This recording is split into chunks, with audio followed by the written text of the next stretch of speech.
Hello मेरे प्यारे बच्चों, स्वागत है आप सभी का आपके इस यूट्यूब चैनल में।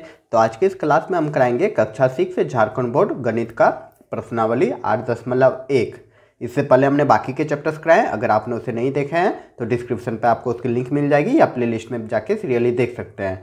तो प्रश्नावली 8.1 जो कि चैप्टर है आपका बीज गणित, ठीक है। तो सबसे पहले हम इस चैप्टर को बनाने से पहले इस चैप्टर की जो छोटी मोटी जो बातें होती है, ठीक है, जानकारियाँ होती है, वो पहले जान लेते हैं।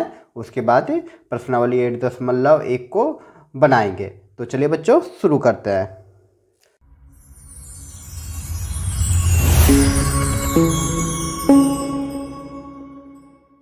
तो बच्चा पहला जो टॉपिक इसमें बनता है वह रहता है आपका चर, जिसको वेरिएबल बोलते हैं। आखिर चर किसे कहा जाता है वो समझ लेते हैं। तो वे प्रतीक जिनका मान बदल सकता है, ठीक है, जिनका मान बदल सकता है। जैसे इसका एग्जाम्पल हो जाएगा ए बी सी या एक्स वाई जेड, ठीक है। इनका जो मान रहता है वो गणित में बदलता है। जैसे अगर हम लिख दें a + 2 = 5, तो a का वैल्यू क्या हो जाएगा? अगर हम 3 लिख देंगे तो 3 2 5 हो जाएगा। उसी प्रकार अगर यदि दूसरा वैल्यू रहे a + 3 = रहा 6, तो यहाँ पे क्या हो जाएगा? इसका वैल्यू यहाँ पे अगर यदि 2 रहा, = 6, तो यहाँ पे क्या हो जाएगा? यहाँ पे हो जाएगा 4। तो एक जगह a का मान आ गया 4 और एक जगह a का मान आ गया 3। तो उसी प्रकार जो प्रतीक आता है आपका, प्रतीक मतलब ए बी सी या एक्स वाई जेड, इसका मान बदलता है। तो ऐसे पद को क्या बोलते हैं? चर पद कहा जाता है, ठीक है। वैसे भी आप लोग जान लीजिएगा कि इंग्लिश अल्फ़ाबेट जो लेटर रहता है, जैसे ए बी सी या एक्स वाई जेड, ये सब आपका चर पद कहलाया जाता है, ठीक है, इसमें गणित में। अगला टॉपिक है अचर, ठीक ना, जिसको कांस्टेंट कहते हैं। तो वे संख्याएं जिनका मान बदलता नहीं है। बदलता नहीं है मतलब अरे अक्षर 1 2 3 4 5 ये सब अक्षर हो गया, ठीक है, इसका मान नहीं बदलता। अगर ये 5 है क्वेश्चन में तो 5 ही होगा, लेकिन जब ए बी सी रहता है तो उसका मान बदल सकता था, ठीक है। तो अचर पद उसको बोलते हैं जिसका मान नहीं बदलता। उम्मीद करूंगा समझ गए होंगे। अब चलिए जानते हैं बीज गणित, जिसको अलजेब्रा बोलते हैं, ठीक है, यही जानना है हम लोग को। तो देखो, गणित यह गणित की वह शाखा है जिसमें हम संख्याओं, प्रतीकों यही ए बी सी डी जो है चर पद और उनके बीच के संबंध का अध्ययन किया जाता है, ठीक ना। इसमें यही होता है कि इसमें संख्या और प्रतीक दोनों का अध्ययन किया जाता है। जैसे हम लिख दे रहे हैं एग्जाम्पल के बीच के संबंध का अध्ययन किया जाता है। जैसे एक अध्ययन कैसे किया जाता है? जैसे x + 2 अगर हम लिख दें 5, है ना, तो देखो इसमें हम लोग देख रहे हैं क्या, आपका संख्या 2 भी है और प्रतीक आपका x है। तो यहाँ पे इन दोनों के बीच का संबंध हम लोग देख ले रहे हैं। तो यहाँ से x का वैल्यू निकल जाएगा। तो x बराबर क्या हो जाएगा? ये 5 है, ये 2 इधर प्लस में है, उधर जाएगा तो -2 हो जाएगा। तो क्या हो जाएगा? x बराबर 3 आ जाएगा, ठीक ना। तो इससे हम x मतलब अज्ञात जो मान रहता है उसको हम लोग निकाल सकते हैं। जैसे x जो है हमको नहीं पता क्या है, अज्ञात मान था, तो x का वैल्यू क्या होगा इसके द्वारा हम निकाल सकते हैं। किसमें? बीज गणित में। तो बीज गणित में आप लोग यही याद रखिएगा कि बीज गणित में संख्या भी रहता है और प्रतीक भी रहता है, दोनों का मिश्रण रहता है, ठीक है, दोनों एक साथ रहता है। तो वह बीज गणित के अंतर्गत आता है। और कुछ जो रहते हैं जिसमें सिर्फ अंक ही रहते हैं, वे आपका अंक गणित में आता है, ठीक है बच्चों। उम्मीद करूंगा समझ गए होंगे बीज गणित के बारे में। तो चलिए अब हम लोग चैप्टर बनाते हैं प्रश्नावली 8.1 को। पहला नंबर क्वेश्चन है बच्चा कि तिल्लियों से प्रतिरूप बनाने के लिए आवश्यक तिल्लियों की संख्या के लिए चर का प्रयोग कर नियम ज्ञात कीजिए। तो यहाँ पे माचिस की तिल्ली से कुछ आकृतियाँ बनाई गई है, ठीक है, प्रतिरूप बनाई गई है। तो उस आकृति को बनाने में तिल्लियों की आवश्यकता कितनी होती है, मतलब तिल्लियों की संख्या कितनी है, और उसके लिए एक नियम देना है जिसमें चर का प्रयोग करना है, ठीक ना। चर क्या होता है अभी जस्ट हमने बताया है। तो चलिए बनाते हैं तो अच्छे से क्लियर होगा। तो बच्चा पहला नंबर यही है कि अक्षर एल के लिए तिल्लियों की प्रतिरूप लिखिए, ठीक है। तो इसके लिए एक नियम देना है, तो हल लिख लेते हैं, ठीक है, समझ में आ जाएगा, अभी जस्ट आ जाएगा। देखो तो बच्चा देखो यही आकृति है, एक तिल्ली हम ये लिए और दूसरा तिल्ली ये लिए, तो मेरा L बन गया। तो L में तिल्लियों की संख्या कितना है? 2 है। जब एक L बन रहा है तो तिल्ली की संख्या कितना हो गया? 2 हो गया। लेकिन उसी तरह अगर यदि हम 2 गो L बना दे साथ में, ठीक है, तो 2 को जब L बनेगा तो तिल्लियों की संख्या कितना हो जा रहा है, 4 हो जा रहा है, 1 2 3 4।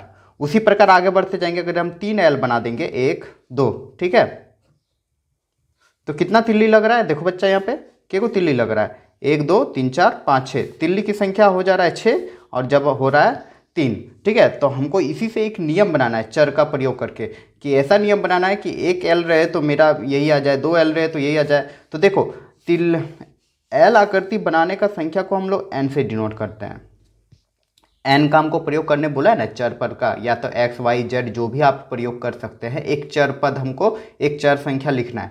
चर मतलब इंग्लिश अल्फ़ाबेट, ठीक ना, जिसका मान बदलता है। अगर L1 रहेगा N1 रहेगा, ठीक है, N2 भी हो सकता है, N3 भी हो सकता है। n मतलब ये हो गया आकृति बनाने में जो लग रहा है, के गो आकृति बन रहा है, एगो बन रहा है, इसमें के गो बन रहा है, 2 गो बन रहा है, इसमें के गो बन रहा है, 3 गो बन रहा है, ठीक है। और इसका नियम तब क्या हो जाएगा बच्चा, देखो नियम समझना अच्छा से।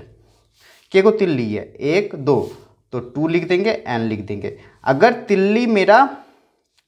अगर मेरा आकृति जो है 1 रहे तो n हम 1 लिख देंगे, गुना 2 कर देंगे, तो कितना हो जा रहा है, 2 हो जा रहा है। अगर आकृति मेरा 2 रहेगा, मतलब L जो है 2 गो रहेगा, के गो रहेगा, 2 गो, एक ये, तो यही नियम लगेगा 2n, ठीक है। मतलब हम 2 लिख देंगे और गुना n के गो है, 2 गो है, एगो 2 गो, तो तिल्ली की संख्या कितना हो जाएगा, 2 दूनी 4 हो जा रहा है, आ जा रहा है, इसके बराबर आ जा रहा है। उसी प्रकार अगर यदि L मेरा 3 है, आकृति 3 है, तो इसका नियम हो जाएगा 2n, वही 2n ही लेंगे, ठीक ना, 2n ही लेंगे। क्यों, क्योंकि 2 लिख देंगे और गुना n हम इस बार के गो आकृति है, 3 गो आकृति, 1 2 3, तो हम 3 से गुना कर देंगे, तो 3 दूनी 6, और ये जो 6 है 3 गो तिल्लियाँ, मतलब 6 गो तिल्लियों की आवश्यकता पड़ जाएगी, 1 2 3 4 5 6। उम्मीद करूंगा समझ में आ गया होगा। तो वैसा ही एक नियम देना है जिससे मेरा लागू हो जाए। तो यहाँ पे सिंपली नियम बनाने का आसान सा तरीका यही है कि आकृति देखेंगे, कितना आकृति है, आकृति में कितना तिल्ली है, देख रहे 1 2, तो 2 लिख देंगे और n लिख देंगे, ठीक है, यही हो जाएगा आंसर। उम्मीद करूंगा समझ गए होंगे, एकदम ईजी सा है। चलिए अब देखते हैं नेक्स्ट इसका। अब अगला क्वेश्चन है बी नंबर कि अक्षर U के लिए, तो सिंपली हल लिख देंगे, हमको तिल्ली गिन लेना है, के को तिल्ली है 1 2 3, 3 तिल्ली है तो 3 लिख देंगे और n लिख देंगे, ये हो जाएगा आंसर। अगर मेरा ए गो U बनाना है तो 1 से गुना, 2 गो U अगर बनाएंगे 1 2, ठीक ना, 2 गो U बनाएंगे तो 3 गुना 2 कर देंगे, तो कितना हो जाएगा, 6 हो जाएगा। तो तिल्लियों की संख्या क्या हो जाएगा, 6 हो जाएगा। देख लो 1 2 3 4 5 6, 6 को तिल्ली लग रहा है ना 2 गो U बनाने के लिए, तो यही वो नियम हो जाएगा। उम्मीद करूँगा समझ गए होंगे। चलिए नेक्स्ट देख लेते हैं अब। तो बच्चा अगला क्वेश्चन है सी नंबर कि अक्षर ई का, ठीक ना, तो ई में के रूप में प्रतिरूप लिखना है, तो हल लिख लेंगे वैसे ही। के को तिल्ली है 1 2 3 4, 4 तिल्ली यहाँ पे दिख रहा है ना आप लोग को, 1 2 3 4, तो हम 4 लिख देंगे और n लिख देंगे। क्योंकि n हम लिख रहे हैं इसलिए क्योंकि आपके बुक में भी यही दिया गया है, हम x y z कुछ भी लिख सकते हैं क्योंकि हमको चर का प्रयोग करने बोला था, तो यही हो जाएगा आंसर। अगर हमको ए गो ई बनाना है तो 4 गुना 1 कर देंगे तो तिल्लियों की संख्या 4 हो जाएगा। अगर हमको क्या 2 गो ई बनाना है तिल्लियों से तो 4 गुना 2 कर देंगे, मतलब 2 गो ई बनाना है, n मतलब यही ना हो गया, 4n जो लिखे यही n का मतलब है, तो 2 गो बनेगा तो क्या हो जाएगा, 4 दूनी 8, 8 गो तिल्ली की जरूरत पड़ जाएगी, ठीक है। इसी तरह आगे बढ़ते जाएगा और ये नियम बनते जाएगा। उम्मीद करूँगा समझ गए होंगे। अगर अभी भी कोई दिक्कत है तो आप लोग कमेंट जरूर कीजिएगा बच्चों। चलिए अब देख लेते हैं नेक्स्ट क्वेश्चन। तो प्रश्न संख्या 2 बहुत प्यारा सा क्वेश्चन है, जरा समझने की कोशिश कीजिएगा कि तिल्लियों से बने हुए वर्गों के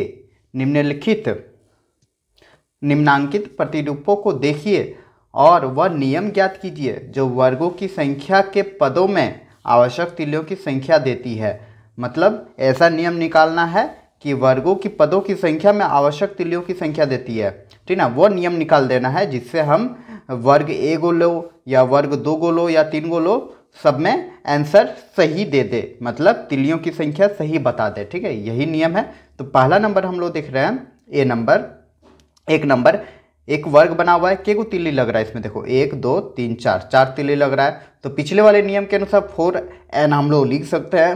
लेकिन आगे का जब हम देखते हैं, आगे का जब देख रहे हैं दूसरा नंबर, 2 गो वर्ग है यहाँ पे, देखो एक वर्ग ये रहा, एक वर्ग ये रहा, लेकिन जब इसमें तिल्ली गिनते हैं तो कितना तिल्ली हो रहा है, 1 2 3 4 5 6 7, ठीक ना, 7 तिल्ली हो रहा है, 8 तिल्ली नहीं हो रहा है क्योंकि इसमें 4 हो रहा है, इसमें 7 हो रहा है, एक घट गया, मतलब एक कॉमन ना आ गया, ये जो बीच वाला तिल्ली है ये कॉमन आ जा रहा है, दोनों में आ जा रहा है, दोनों वर्ग में, इसी कारण एक संख्या मेरा घट जा रहा है। लेकिन तीसरा वाला हम देखेंगे जब 3 को वर्ग रहेगा तो कितना तिल्ली हो जा रहा है, 1 2 3 4 5 6 7 8 9 10, तिल्लियों की संख्या 10 हो गया। लेकिन इस नियम के हिसाब से 4n नियम के हिसाब से अगर हम नियम निकाल देते हैं यहाँ पे कि एगो तिल्ली देख रहे 4n लिख देते हैं, तो 4 गुना हम 3 करते तो 4 तिया 12 होना चाहिए था, ठीक ना। 3 को वर्ग के लिए 12 होना चाहिए था, पर यहाँ पे 12 नहीं हो रहा है, हो रहा है 10। जब गिने अभी 1 2 3 4 5 6 7 8 9 10, 10 हो रहा है। इसका मतलब ये जो 4n वाला नियम है ये यहाँ पे काम नहीं कर रहा है, फेल हो गया यहाँ पे ये नियम। तो इसी प्रकार अगर यदि हम चौथा देख रहे हैं तो 4n के हिसाब से 4 गुना 4 इक्वल टू 16 तिल्लियाँ होना चाहिए था। लेकिन यहाँ पे देखो 1 2 3 4 5 6 7 8 8 9 10 11 12 13, कितना तिल्ली हो गया यहाँ पे, 13 हो गया, 16 नहीं हुआ। इसका मतलब यहाँ पे 4n वाला जो नियम है जो अभी हम बना रहे थे वो नियम यहाँ पे नहीं लगेगा। तो कौन सा नियम लगेगा बच्चा, तो चलिए बनाते हैं इसको। तो इसके लिए हम लिख सकते हैं कि वर्ग के लिए आवश्यक तिल्लियों की संख्या इक्वल टू हम लोग लिख देंगे क्या क्या नियम लिख सकते हैं, हम लोग लिख सकते हैं 3n प्लस 1, ये नियम 3n प्लस 1, यही नियम हो गया 3n प्लस 1। जैसे देखो वर्ग अगर यदि 1 रहा, समझना यहाँ पे वर्ग मेरा 1 रहा तो नियम के हिसाब से क्या हो जाता 3n प्लस 1, ठीक है। तो तिल्ली यही ना होता 3n प्लस 1, तो हम यहाँ पे 3 लिख देंगे गुना n कितना हो जाएगा 1 प्लस 1 इक्वल टू क्या हो जाएगा 3 एका 3 प्लस 1 इक्वल टू हो जाएगा 4, 4 तिल्लिया हो जाएगा। उसी प्रकार अगर वर्ग 2 रहा, वर्गों की संख्या कितना रहा 2 रहा, तो क्या हो जाएगा 3n प्लस 1, यही नियम हमने लिखा था। तो हम लिख देंगे 3n के जगह क्या लिख देंगे वर्ग, ठीक ना। वर्ग 2 रहा तो n के जगह हम लोग लिख देंगे 2, मतलब गुना 2 प्लस 1 इक्वल टू बच्चा अब क्या आ गया 3 दूनी हो गया 6 और प्लस 1 इक्वल टू क्या आ गया 7 आ गया, तिल्ली की संख्या 7 आ गया। गिन के आप लोग देख सकते हैं, देख लो 1 2 3 4 5 6 7, 7 आया ना। उसी प्रकार अगर वर्ग मेरा 3 रहा, वर्ग मेरा 3 रहा तो क्या लिख देंगे 3n प्लस 1, यही हमने नियम दिया। तो इसमें हम क्या लिख देंगे 3 गुना 3 प्लस 1 इक्वल टू क्या हो जाएगा 3 तिया 9, 3 को 3 से गुना करेंगे तो 9 हो जाएगा और प्लस 1 है तो प्लस 1 लिख देंगे। तो कितना आ जा रहा है बच्चा 10 आ जा रहा है, तिल्लियों की संख्या क्या आ जाएगा 10 आ जाएगा। कब, जब वर्ग 3 को रहेगा। तो देखो वर्ग यहाँ पे 3 को है, गिन के देख लो 1 2 3 4 5 6 7 8 9 10, 10 हो गया ना। तो उसी प्रकार वर्ग 3 रहेगा तो 10 मेरा तिल्लियाँ लगेगा। और कौन सा नियम से 3n प्लस 1 से। अगर वर्ग मेरा 4 रहा, वर्ग मेरा 4 रहा तो वही नियम है 3n प्लस 1, ठीक है। तो लिख देंगे 3 गुना 4 प्लस 1, तो कितना हो जाएगा 4 तिया 12 प्लस 1 इक्वल टू कितना आ गया 13 आ गया। आया ना 13 बच्चा। तो यही अब आप लोग देखेंगे कि वर्ग अगर 4 रहा तो इसमें गिन लो 1 2 3 4, 1 2 3 4, मतलब 4 4 8 9 10 11 12 13। तो यहाँ पे जो नियम लगा कौन सा लगा 3n प्लस 1। उम्मीद करूंगा कि समझ गए होंगे।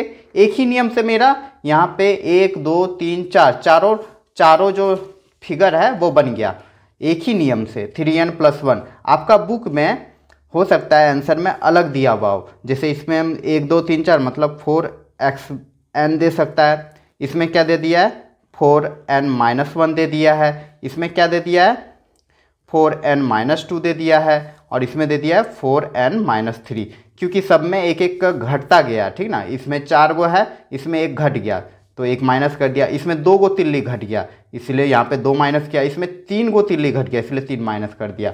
तो आप चाहे तो बुक वाला भी आंसर लिख सकते हैं, लेकिन उसमें अलग अलग करके लिखना पड़ेगा, और या फिर हम जो अभी बताएं वो नियम लिख सकते हैं 3n प्लस 1। आप मैं समझूंगा कि आप मेरे ही नियम लिखिए, जरूरी नहीं कि जो आंसर में दिया हो वही सही है और इसका कोई आंसर नहीं हो सकता है, ठीक ना। इसका आंसर 3n प्लस 1 हो जाएगा।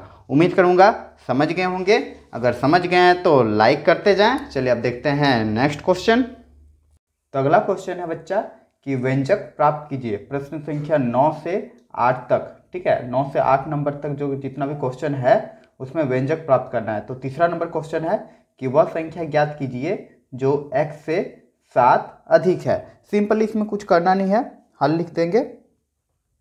ठीक है, प्रश्न कह रहा है क्या कि व्यंजक प्राप्त करना है जो x से 7 अधिक है। x से 7 अधिक है मतलब प्लस कर देंगे, x से 7 अधिक है, x + 7 हो गया आंसर, और कुछ नहीं करना है इसमें। क्लियर, कह रहा है x से 7 अधिक है तो x में हम 7 जोड़ दे रहे हैं। चलिए चौथा नंबर अब देख लेते हैं। प्रश्न संख्या चौथा है कि गीता की वर्तमान उम्र y वर्ष है, तो 7 वर्ष पूर्व उसकी उम्र क्या थी। ठीक है, तो चलिए ये भी एकदम इजी सा है, हल लिख लेते हैं। कह रहा है गीता की वर्तमान उम्र कितना है, y वर्ष। ठीक है, वर्तमान उम्र है मतलब अभी का उम्र है, और बोला 5 वर्ष पूर्व मतलब 5 वर्ष पहले कितना उम्र था, तो अभी जो उम्र है उसमें 5 वर्ष हम घटा देंगे तो y - 5 हो जाएगा, और यही वो व्यंजक हो जाएगा। ठीक है, 5 वर्ष पूर्व बोला है मतलब पीछे, समझ में आ रहा है ना, पूर्व मतलब 5 वर्ष पूर्व, तो अभी वर्तमान आयु है y वर्ष, तो 5 वर्ष पहले 5 घटा देंगे। क्लियर, चलिए अब देख लेते हैं नेक्स्ट क्वेश्चन। तो अगला क्वेश्चन है क्वेश्चन नंबर 5 कि एक बांस की लंबाई 8 मीटर है, इसमें x मीटर का एक टुकड़ा काट लिया जाता है, तो दूसरे टुकड़े की लंबाई ज्ञात कीजिए। क्वेश्चन जरा समझ लो। ठीक है, देखो एक बांस है, सपोज यहाँ से यहाँ तक इतना लंबा एक बांस है। ठीक है, इसकी लंबाई दिया गया है x, यहाँ से यहाँ तक दिया हुआ है कितना, x दिया हुआ है, और बोल रहा है कि इसमें से x टुकड़ा कितना कितना काट लेता है, सॉरी 8 मीटर है, 8 मीटर लंबाई है ये। ठीक ना, बांस की लंबाई 8 मीटर है और उसमें से x टुकड़ा, ये टुकड़ा काट ले रहा है, इसका माप है x। ठीक है, इसका नाप है x, तो बोल रहा है ये वाला जो बचा हुआ भाग है इसकी लंबाई क्या होगा, यही पूछ रहा है। तो हमको कुछ नहीं करना है, कुल लंबाई कितना है 8, 8 में x हम घटा देंगे, हो गया। यही तो है, कुल लंबाई में हम इस x टुकड़ा को घटा देंगे तो मेरा ये टुकड़ा निकल जाएगा ना, तो वही तो निकालना था। तो चलिए बना लेते हैं इसको। तो हम लोग आंसर लिख देंगे यहाँ पे, कुल लंबाई है आपका बांस का 8 मीटर और इसमें से हम x टुकड़ा काट लिया तो -x कर दे रहे हैं, तो दूसरा टुकड़ा की लंबाई यही हो जाएगा, और यही हो जाएगा आंसर आपका। ठीक है, चलिए देख लेते हैं नेक्स्ट क्वेश्चन अब। तो प्रश्न संख्या 6 कह रहा बच्चा कि पिंकी रिंकी की छोटी बहन है। ठीक है, इतना समझ में आया। और पिंकी जो है रिंकी से 5 वर्ष छोटी है। क्या आप पिंकी की आयु रिंकी की आयु के पद में लिख सकते हैं यदि रिंकी की आयु x वर्ष है। तो जरा समझ लेते हैं। ठीक ना, 2 बहन है, एक है पिंकी, ठीक है, और दूसरा है क्या, रिंकी। समझना अच्छा से, पिंकी और रिंकी 2 बहन है। पिंकी जो है रिंकी से 5 वर्ष छोटी है। ये जो पिंकी है ये 5 वर्ष छोटी है, इसलिए माइनस कर दे रहे हैं। पिंकी जो है छोटी है किससे, रिंकी से, मतलब रिंकी बड़ी है, रिंकी जो है बड़ी है। अब यहाँ पे यही कह रहा है कि रिंकी की आयु x वर्ष है, रिंकी की आयु कितना है, x वर्ष है, तो पिंकी की आयु क्या होगी ये पूछ रहा है। तो पिंकी की आयु क्या होगी, देखो रिंकी की आयु से x वर्ष मतलब x वर्ष है रिंकी की आयु, और पिंकी जो है 5 वर्ष छोटी है, 5 वर्ष छोटी है किससे, रिंकी की आयु से, तो रिंकी की आयु x वर्ष है और इसमें 5 हम घटा देंगे तो यही तो हो जाएगा पिंकी की आयु, और यही तो आंसर लिखना रहता है। तो चलिए लिख लेते हैं। तो क्या हो जाएगा इसका आंसर, इसका आंसर हो जाएगा x - 5। क्लियर, चलिए देख लेते हैं हम नेक्स्ट क्वेश्चन। क्वेश्चन नंबर 7 है कि किसी पैरेड में क्रेडिट मार्च कर रहे हैं। ठीक ना, पैरेड में क्रेडिट मार्च कर रहे हैं, जो होता है ना 26 जनवरी लाल किला में जो क्रेडिट मार्च करता है फौजी सब, ठीक ना, तो वही कह रहा है कि किसी पैरेड में क्रेडिट मार्च कर रहे हैं, एक पंक्ति में 10 क्रेडिट है। ठीक है, एक पंक्ति में 10 क्रेडिट है। यदि पंक्तियों की संख्या ज्ञात हो तो क्रेडिट की संख्या प्राप्त करने के लिए एक क्या नियम है। ठीक है, यही चीज है, जरा समझ लेते हैं क्वेश्चन को अच्छा से। ठीक है, कह रहा है कि कोई पैरेड हो रहा है, इसमें क्रेडिट है, पंक्ति ही लगा हुआ है, इस तरह का पंक्ति लगा हुआ है। ठीक है, यहाँ पे फौजी सब है, इस तरह का फौजी सब है।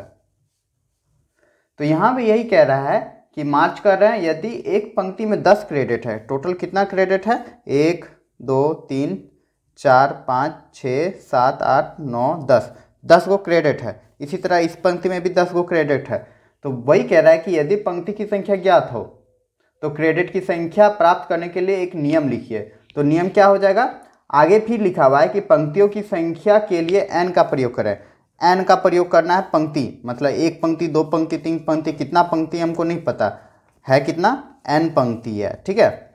और प्रत्येक पंक्ति में कितना है, 10 गो है, तो 10x और 10n हो जाएगा और कुछ नहीं होगा इसमें, ठीक ना।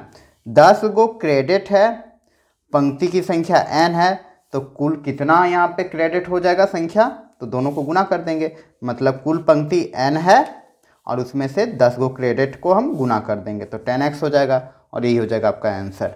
उम्मीद करूँगा समझ गए होंगे, कुछ है ना था नहीं इसमें, तो इसमें इसका आंसर लिख देंगे 10n, ठीक ना, और यही हो जाएगा आंसर। उम्मीद करूँगा समझ गए होंगे। चलिए आप देख लेते हैं नेक्स्ट क्वेश्चन। तो प्रश्न संख्या 8 है आपका कि अंग्रेजी अक्षर f का प्रतिरूप बनाने के लिए आवश्यक तिल्लियों की संख्या के लिए सारणी को पूरा कीजिए। मतलब f एक प्रतिरूप बनाना है, किससे, तिल्लियों की सहायता से।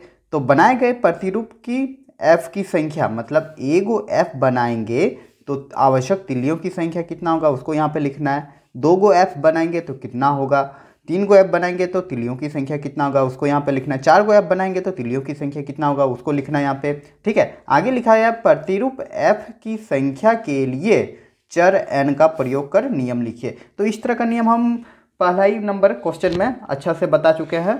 पहला ही नंबर क्वेश्चन है, हाँ पहला ही नंबर क्वेश्चन में था। सिंपली कुछ करना नहीं है, हमको f देखना है, ठीक है। जरा समझते हैं यहाँ पे, ठीक है। तो देखो f जब बनेगा तो के गो यहाँ पे तिल्ली लगेगा, 1 2 और एक तिल्ली, ये 3 तिल्ली लग रहा है ना।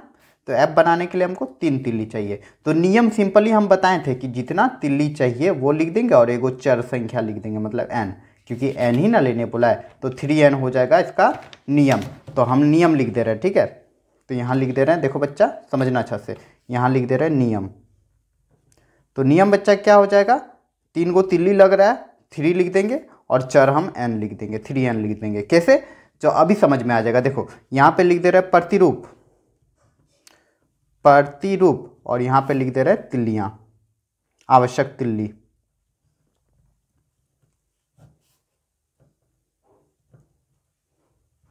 ठीक है, इसी नियम पे लगाएंगे, आंसर आपका यही हो गया, ठीक है। आंसर आपका ये हो गया कि 3n नियम है।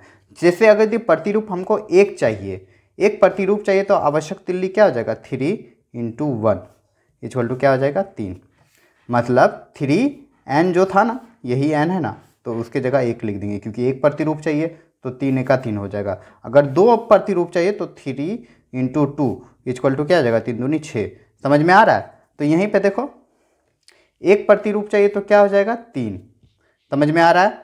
2 प्रतिरूप चाहिए तो आवश्यक तिल्लियों की संख्या क्या निकाले अभी, 6, तो यहाँ 6 लिख देंगे। अगर हमको 3 प्रतिरूप चाहिए, 3 प्रतिरूप चाहिए तो 3 × 3 इक्वल टू क्या हो जाएगा, 9। अगर हमको 4 प्रतिरूप चाहिए तो 3 × 4 इक्वल टू क्या हो जाएगा, 12। उसी तरह 5 प्रतिरूप चाहिए तो 3 × 5 इक्वल टू क्या हो जाएगा, 5 दिया 15। उसी प्रकार 6 प्रतिरूप चाहिए तो 3 × 6 इक्वल टू 6 6 12 18। अगर हमको आगे प्रतिरूप चाहिए कितना, 7 प्रतिरूप चाहिए तो 3 × 7 21 हो जाएगा। 8 प्रतिरूप चाहिए तो 3 × 8 8 8 16 24 हो जाएगा। और 9 प्रतिरूप चाहिए तो क्या हो जाएगा, 3 × 9 इक्वल टू कितना हो जाएगा, 27 हो जाएगा। और 10 प्रतिरूप चाहिए तो क्या हो जाएगा, 3 × 10 इक्वल टू क्या हो जाएगा, 30। और 11 प्रतिरूप चाहिए तो 3 × 11 इक्वल टू हो जाएगा 33। यही चलते गया, आवश्यक तिल्लियों की संख्या यहाँ पे मेरा निकल गया, ठीक ना। आवश्यक तिल्लियों की संख्या मेरा यहाँ पे निकल गया। 11 गो प्रतिरूप हमको यहाँ पे था तो 11 प्रतिरूप का निकल गया। वैसे भी यहाँ पे 11 प्रतिरूप तक ही दिया था तो हम लिख देंगे अब आंसर। उम्मीद करूँगा समझ गए होंगे। तो 3 का पाड़ा पर, 2 3 का 3 6, 3 3 9, 3 4 12, 3 5 15, 3 6 18, 3 7 21, 3 8 24, 3 9 27, 3 10 30, 3 11 33। तो यहाँ पे मेरा ये सारणी भर गया। उम्मीद करूँगा ये क्वेश्चन भी आप लोग को समझ में आ गया होगा, ठीक है। तो चलिए अब देखते हैं नेक्स्ट क्वेश्चन। तो प्रश्न संख्या आपका 9 है कि a प्लस बी बराबर है b प्लस ए, मतलब क्रम विनिमय नियम है, इसकी जांच कीजिए। जांच करने बोला कि क्रम विनिमय नियम है या नहीं है। ठीक है, जब a बराबर 5 होना चाहिए हो और b बराबर 6 हो। एक नंबर का क्वेश्चन ये, a बराबर 5 होगा और b बराबर 6 होगा। तो चलिए जांच करते हैं, लिख लेंगे हल जांच। ठीक है, क्या लिख देंगे, a प्लस बी बराबर है क्या, b प्लस ए के। तो a बराबर क्या होना चाहिए, 5 दिया हुआ है, a बराबर 5 लेंगे और b बराबर क्या ले लेंगे, 6 ले लेंगे। और उसी प्रकार यहाँ पे क्या बराबर है, b बराबर 6 लिख देंगे और a बराबर क्या लिख देंगे, 5। तो अब क्या हो जाएगा, 6 5 हो जाएगा 11 और यहाँ पे क्या हो जाएगा 11। अरे प्रूव्ड, सत्यापित। सत्यापित कैसे आ गया बच्चा, देखो 11 बराबर 11, अगर एक जगह 11 आता एक जगह कुछ और आता तो ये सत्यापित नहीं होता। तो लेकिन यहाँ पे 11 11 आ गया तो जांच भी हो गया। उम्मीद करूंगा समझ गए होंगे, और कुछ नहीं था इसमें। 6 5 11 होता है ना, 6 5 11, दोनों को आपस में जोड़े 11 11 आ गया, दोनों आपस में बराबर है तो सत्यापित हो गया। ठीक है, चलिए देख लेते हैं नेक्स्ट क्वेश्चन अब। तो इसी का दूसरा नंबर क्वेश्चन है कि a बराबर 8 होना चाहिए और b बराबर 3 होना चाहिए। तो वैसे ही लिख लेंगे, हल लिख लेते हैं बच्चा और यहाँ लिख देंगे जांच। चलिए जांच कर रहे हैं, देखो कह रहा है a प्लस बी क्या बराबर है b प्लस ए के, मतलब क्रम विनिमय नियम यहाँ लग रहा है। संख्या को अदल बदल जब कर देते तो उसी को क्रम विनिमय कहते हैं। तो a बराबर इस बार 8 लेंगे और b बराबर इस बार 3 लेंगे। उसी प्रकार इस बार b 8 लेंगे और a बराबर 8 नहीं सॉरी b बराबर 3 है ना, देखो 3 है और a बराबर 8 ले लेंगे। तो 8 3 कितना हो जाएगा, 8 3 8 9 10 11 और 3 और 8 11, यही तो है सत्यापित, और कुछ इसमें करना ही नहीं है, हो गया आंसर। ठीक है, उम्मीद करूँगा समझ गए होंगे। चलिए देख लेते हैं इसका नेक्स्ट क्वेश्चन अब। तो बच्चा अगला क्वेश्चन है क्वेश्चन नंबर 10 कि a into B equal to B into A, मतलब गुणन का क्रम विनिमय। इस बार क्या कर रहा है, गुना का क्रम विनिमय कर रहा है, मतलब a इंटू बी गुना कर रहे हैं ना, तो b इंटू में संख्या का अदल बदल कर दे रहे हैं तो क्रम विनिमय हो जा रहा है। नियम है तो देखो गुना में क्रम विनिमय नियम होता है, ठीक ना, सत्यापित हो जाएगा। तो इसको सत्यापित कीजिए, जब a बराबर होना चाहिए 0 और b बराबर 4 होना चाहिए, इसको जांच करना है। ठीक है, तो लिख लेंगे हल, सत्यापित करने वाला है। तो a इंटू बी क्या बराबर है b इंटू ए के, यही तो जांच करना है। तो a बराबर क्या हो जाएगा 0 और b बराबर क्या हो जाएगा 4। ठीक है, हमने लिख दिया। उसी प्रकार b बराबर क्या लिख देंगे 4 और गुना a बराबर क्या लिख देंगे 0। तो दो 0 को जब 4 से गुना करेंगे तो 0 हो जाएगा, और इधर भी 0 को 4 से गुना करेंगे तो 0 हो जाएगा, दोनों आपस में बराबर है, दोनों जगह 0 आ गया, तो यही तो सत्यापित हो गया। तो गुना में भी क्रम विनिमय नियम लागू होता है, गुणन का क्रम विनिमय नियम लागू होता है। ठीक है, यहाँ से ये सिद्ध हो रहा है। चलिए देख लेते हैं अब नेक्स्ट क्वेश्चन इसका। तो अगला है बच्चा a बराबर 3 और b बराबर 1। सिंपली कुछ नहीं करना है, लिख देंगे हल a इंटू बी क्या बराबर है b इंटू ए के। तो a इस बार 3 है, b इक्वल टू 1 है, उसी प्रकार b इक्वल टू 1 है और a इक्वल टू 3 है। क्या लिख रहा है जी, हो गया। अब देखो 3 1 का 3 हो गया, यहाँ पे भी 3 1 का 3, दोनों आपस में बराबर है, सत्यापित, और कुछ नहीं है इसमें। चलिए नेक्स्ट देख लेते हैं अब। तो अगला है बच्चा a बराबर 10 है और b बराबर इस बार 7 है। तो हल लिख ले रहे हैं वैसे ही, a इंटू बी क्या बराबर है b इंटू ए के, क्रम विनिमय लागू हो रहा है, यानी a कितना है 10 है, b कितना है 7 है। ठीक है, यहाँ पे b कितना है 7 है, a कितना है 10 है, जब दोनों को गुना करेंगे 10 को 7 से गुना करेंगे तो 70 हो जाएगा, उसी प्रकार 7 10 70 हो जाएगा, यही तो हो गया प्रूव्ड। सत्यापित लिखो या प्रूव्ड लिखो, आपकी मन जो लिखना हो। ठीक है, तो यहाँ पे मेरा क्वेश्चन नंबर 10 भी कंप्लीट होता है। चलिए देख लेते हैं अब नेक्स्ट क्वेश्चन। तो प्रश्न संख्या आपका 11 है कि निम्नलिखित को सुमेलित कीजिए, a और b, इसमें सुमेलित करना, मिलान करना है। तो यहाँ एक नंबर देखो, a plus B equal to B plus A. यहाँ पे हम लोग क्या देख रहे हैं, यहाँ पे जो देख रहे हैं a प्लस बी है और यहाँ b प्लस ए, मतलब संख्या जो है अदल बदल हो गया। इसका क्रम जो है पहले a पहले था उसका b बाद में था, लेकिन यहाँ पे क्या हो गया, b पहले हो गया, क्रम बदल गया, तो इसको क्रम विनिमय नियम कहते हैं। इतना तो समझ में आ गया, इसको क्रम विनिमय नियम कहते हैं। लेकिन कौन सा नियम, देखो यहाँ पे जोड़ है, मतलब योग का क्रम विनिमय नियम। तो यहाँ पे है कहीं योग, देखो योग का साहचर्य है, देखो योग का क्रम विनिमय नियम, तो ये हो जाएगा योग का क्रम विनिमय नियम, तो मिल जाएगा 3 में।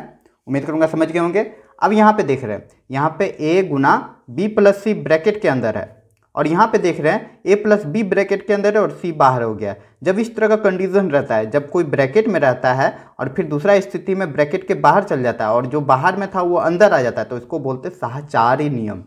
याद रखिएगा नियम, साहचर्य नियम, साहचर्य नियम कहते हैं, ठीक ना। एक संख्या जब बाहर में था फिर दूसरे में अंदर में आ जाएगा, दूसरा वाला संख्या बाहर जब हो जाएगा तो उसको साहचर्य नियम कहते हैं। लेकिन यहाँ पे देखो कौन सा साहचर्य नियम है, यहाँ पे देखो गुणन, ठीक ना, गुना किया हुआ है तो गुणन का साहचर्य नियम है। कहीं है गुणन का साहचर्य नियम, यहाँ देख रहे हैं गुणन का क्रम विनिमय, क्रम विनिमय तो नहीं हुआ, यहाँ साहचर्य हुआ। संख्या ही ब्रैकेट के अंदर जो पहले था वो बाहर निकल गया तो साहचर्य नियम हो गया। तो यहाँ पे देखो गुणन का साहचर्य नियम, तो ये हो जाएगा बी का आपका 5 में, ठीक है। आगे देख रहे हैं a इंटू बी है और b इंटू ए, यहाँ पे क्रम बदल गया, पहले a था अब b आ गया पहले, तो क्रम बदल गया। तो क्रम विनिमय नियम, कौन सा क्रम विनिमय नियम, गुणन का क्रम विनिमय नियम। तो देखो ये वाला 2 नंबर गुणन का क्रम विनिमय नियम, ठीक है। आगे है चौथा number a plus B plus C और यहाँ पे a प्लस बी। देखो यहाँ पे भी वही चीज़ हुआ, ब्रैकेट के अंदर पहले b प्लस सी था, इसमें a प्लस बी हो गया, मतलब पहले a बाहर था इस बार a अंदर आ गया। तो जब भी इस तरह का आता है तो उसको साहचर्य नियम कहते हैं। लेकिन कौन सा साहचर्य नियम है, यहाँ पे देखो जो योग का साहचर्य नियम है, सब में प्लस है ना, तो ये हो जाएगा योग का साहचर्य नियम। तो ये मिल जाएगा योग का साहचर्य नियम पहला ही नंबर पे, ठीक है। और दूसरा वाला देखो यहाँ पे a बी प्लस सी था, ए गुना बी प्लस सी था, तो पहले ए को गुना कर देंगे बी से तो ए बी हो जाएगा, फिर ए को गुना करेंगे सी से, तो यहाँ पे वितरण कर दिया, ठीक ना। वितरण नियम इसको कहते हैं, फैला देना, ठीक है, इसको वितरण नियम कहते हैं। तो कौन सा वितरण नियम, योग का वितरण नियम, तो ये चल जाएगा इसमें। उम्मीद करूँगा समझ गए होंगे। तो यहाँ पर मेरा 11 नंबर कंप्लीट होता है। चलिए अब देख लेते हैं 12 नंबर। तो प्रश्न संख्या 12 है, घन एक त्रिविमीय आकृति। त्रिविमीय आकृति मतलब जिसमें लंबाई, चौड़ाई और ऊंचाई हो। जैसे देखो समझना, ये हो गया आयत, इसमें अगर यदि हम ऊंचाई जोड़ देंगे, ठीक है, ऊंचाई जब जोड़ देंगे तो ये हो जाएगा त्रिविमीय आकृति, ठीक है, जब ऊंचाई आ जाता है। तो वही घन एक त्रिविमीय आकृति बोला है।